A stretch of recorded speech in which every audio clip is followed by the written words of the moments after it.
वो कौन है कि जिसकी बनाई गई वीडियोस पर करोड़ों अफराद ने वोट देते हुए अपने इरादे बदल लिए?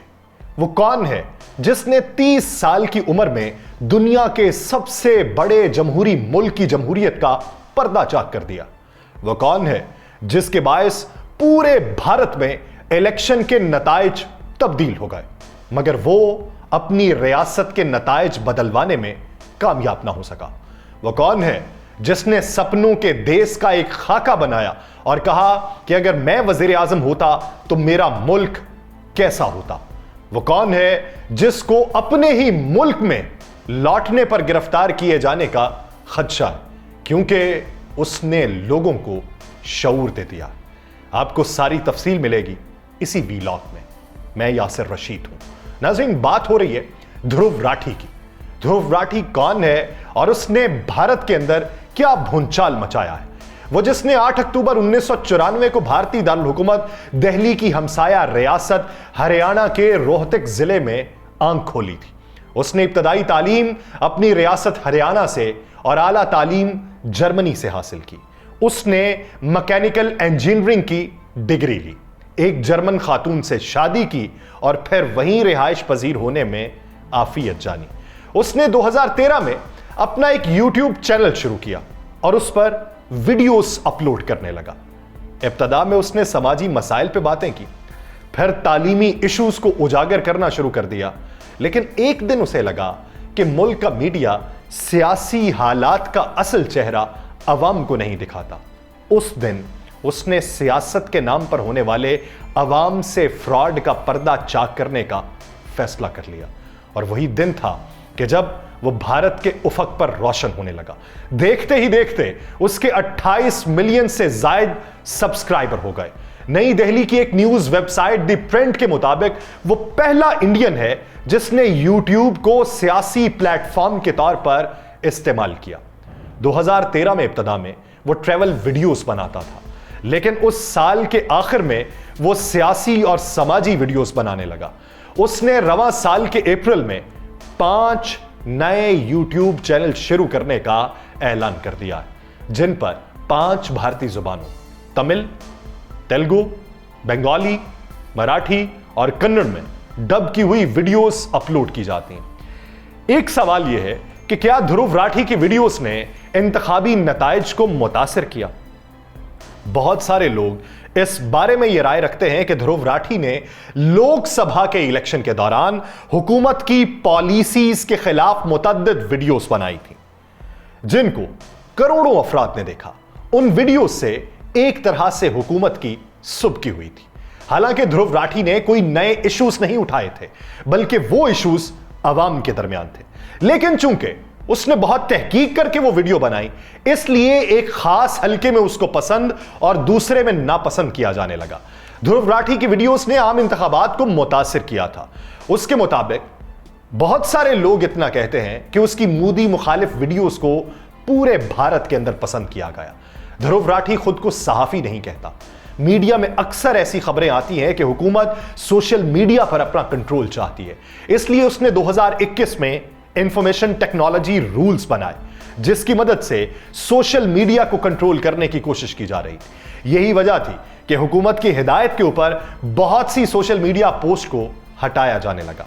रिपोर्ट्स ये बताती हैं कि बाज रियासती हुकूमतों ने मुतअद्दिद यूट्यूबर्स के खिलाफ कार्रवाइयां की। मिसाल के तौर पे उत्तर प्रदेश की हुकूमत ने एक यूट्यूबर को सिर्फ इसलिए गिरफ्तार किया कि उसने अपनी वीडियो में रियासत में सेहत आमा की खराब सूरत हाल को उजागर किया था। क्या भारत भी सोशल मीडिया पर कंट्रोल करने की कोशिशें कर रहा है? ध्रुव राठी के खिलाफ मुकदमात सोशल मीडिया को कंट्रोल करने की हुकूमत की कोशिशों का एक हिस्सा है। उसके खिलाफ मुकदमात बनाए गए। उसके मुताबिक हुकूमत अपने ऊपर तनकीद बर्दाश्त नहीं कर सकती। हुकूमत का यह कहना है कि कोई भी मीडिया हो, कोई भी इदारा हो, उससे वाबस्ता सहाफी हो, उसे मुल्की कवानीन की पाबंदी करना पड़ेगी और जो उनकी पाबंदी नहीं करेगा उसके खिलाफ कार्रवाई की जाएगी। जिन मीडिया इदारों के खिलाफ पुलिस ने कार्रवाई की, उनके बारे में यह कहना है कि उनके खिलाफ उसके पास काफी शवाहिद मौजूद है, जबकि मीडिया इदारे उन दावों की तरदीद करते हैं, इल्जामात को मुस्तरद करते हैं जो हुकूमत अपनाती है। चूंकि भारत में नेशनल मीडिया हुकूमत का हामी है, कौमी मसाइल पर हुकूमत से कोई सवाल नहीं पूछता। इसीलिए सोशल मीडिया को काफी अहमियत हासिल है।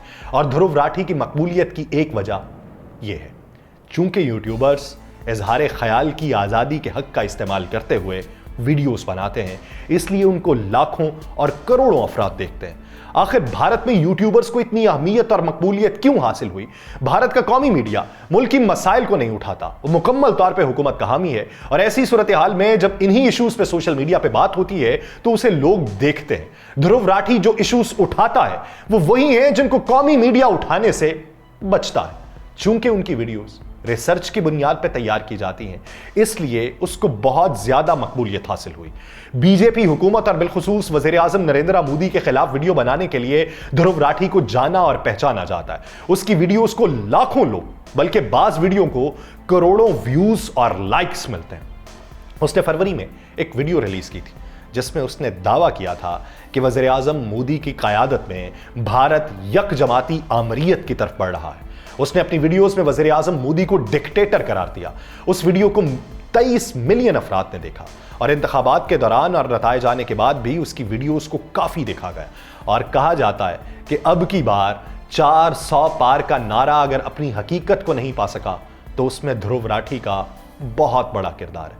उसने एक वीडियो बनाई जिसमें उसने कहा कि अगर मैं मुल्क का वजीर आजम होता तो मेरा मुल्क कैसा होता, जिसमें उसने कहा कि मेरे सपनों के मुल्क में सबसे पहले अमन होना चाहिए, जिसके लिए सबसे पहले अपनी बॉर्डर की सिक्योरिटी को मजबूत बनाना होगा। दूसरा हिस्सा, मुल्क के अंदर दहशतगर्द हमलों से अवाम को बचाना होगा। उसके सपनों के मुल्क में मजहब के नाम पर होने वाली खूनरेजी से अवाम को बचाना शामिल है। उसके सपनों के मुल्क में अफवाहों के नाम पर होने वाले फसादात से मुल्क को बचा के रखना शामिल है। उसके सपनों के मुल्क में मुआशरे को हर किस्म के जराइम से पाक रखना जरूरी है, जिसमें अमीर और गरीब को बिला तफरीक इंसाफ दिलाना है।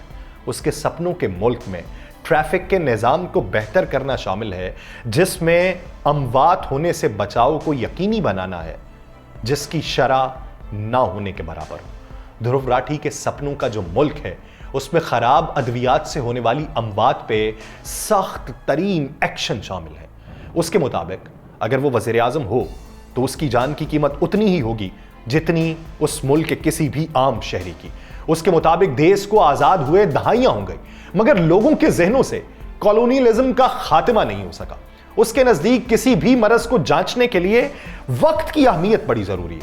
और अगर आप मईशत, सियासत, सिक्योरिटी या कोई भी पॉलिसी वक्त पर तैयार नहीं करते तो फिर वक्त के बाद उस पर एक्शन लेना बेकार है और पैसे का ज़िया है।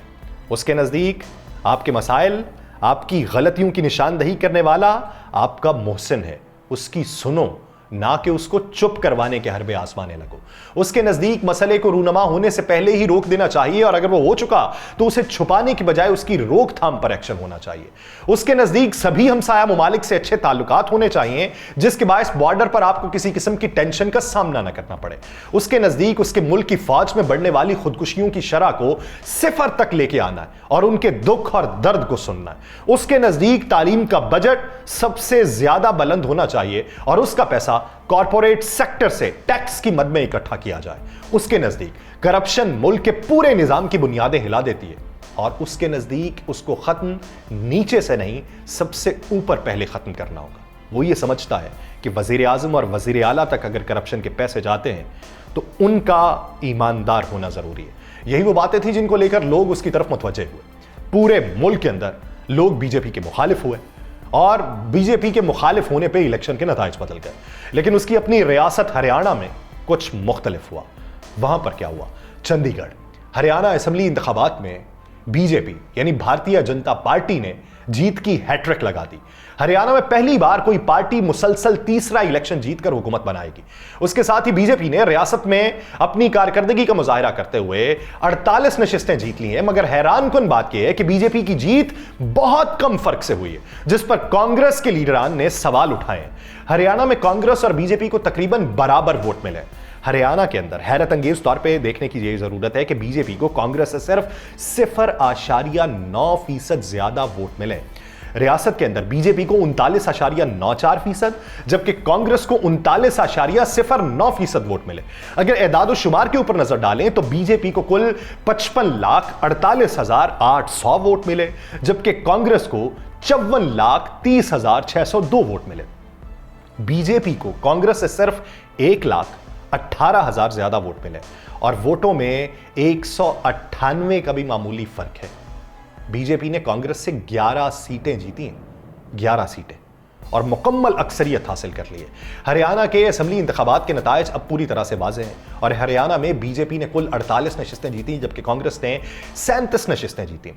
INLD के 2 MLA जीते हैं, जबकि 3 आजाद उम्मीदवार जीतने में कामयाब हुए हैं और यह हरियाणा में बीजेपी की बेहतरीन कारकर्दगी में शुमार किया जाता है। 2014 में पार्टी ने 47 नशिस्तें जीती थी। बीजेपी के बहुत से MLAs ऐसे हैं जो बहुत कम वोटों के फर्क से जीते हैं, यानी सबसे कम फर्क से जीतने वाले बीजेपी लीडर देवेंद्र अतरी हैं। उन्होंने उचना हल्के से कांग्रेस के बरजिंदर सिंह को सिर्फ 32 वोटों से शिकस्त दी और MLA बन गए। उनके बाद दादरी के सुनील संगवान दूसरे नंबर के ऊपर मौजूद है। सुनील संगवान को 1897 वोटों से जीत मिली है और दादरी से कांग्रेस की मनीषा संगवान उम्मीदवार थी। अब इस सूरत हाल को अगर देखा जाए तो कांग्रेस इन नताइज को मानने से इनकारी है और आजकल भारत के अंदर जलेबी हैशटैग चल रही है। जलेबी इसलिए कि कांग्रेस ने अपनी जीत का ऐलान पहले ही कर दिया था और कहा यह जाता है कि ध्रुव राठी का हरियाणा के इंतखाबात में भी काफी असर रसूख था, उसकी सोच पनप रही थी, लेकिन नताइज अगर उसके बरक्स निकले हैं तो क्या नताइज कबूल होंगे और क्या उनको ऐसा वज़ीर आज़म मिल सकेगा जिसकी ख्वाहिशात और जिसके सपनों का देश ऐसा हो। मुझे दीजिए इजाज़त, अल्लाह ने के बाद।